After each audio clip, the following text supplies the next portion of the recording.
Kolkata football league নিয়ে টানাপোড়েন অব্যাহত ময়দানে এবার এই খেতাবকে কেন্দ্র করে আদালতের দ্বারস্থ হলো কিবু ভিকুনার ডায়মন্ড হারবার এফসি।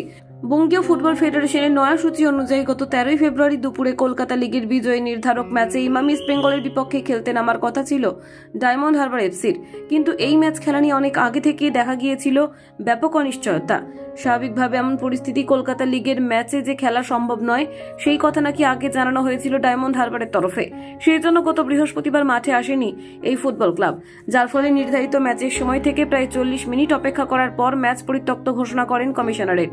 তাই নিয়ম অনুসারে অনেকেই মনে করেছিলেন যে এবার হয়তো ওয়াক ওভার পেতে চলেছে ইস্ট বেঙ্গল। সেই অনুযায়ী দেখলে মরশুমের প্রথম ট্রফি আসার কথা ছিল লাল হলুদের তাঁবুতে, কিন্তু ট্রফি নিয়ে আসা যে খুব একটা সহজ হবে না তার ইঙ্গিত মিলেছিল বেশ কিছুদিন আগেই।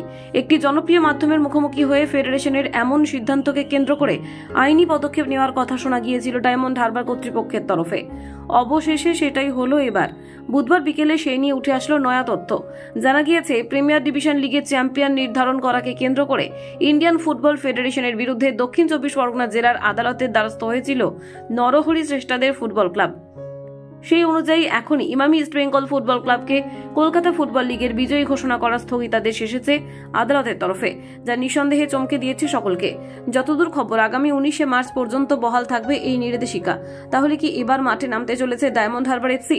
সেই নিয়ে উঠতে শুরু করেছে ব্যাপক জল্পনা। বলাই বাহুল্য, গত 13 ফেব্রুয়ারি ইমামি ইস্ট বেঙ্গলের পাশাপাশি 18 ফেব্রুয়ারি কলকাতা ময়দানের আরেক প্রধান তথা মোহামেডান স্পোর্টিং ক্লাবের বিপক্ষে খেলতে নামেনি কিবু ভিকুনার দল। স্বাভাবিকভাবে পরিত্যক্ত ঘোষণা করা হয়েছিল এই ম্যাচ।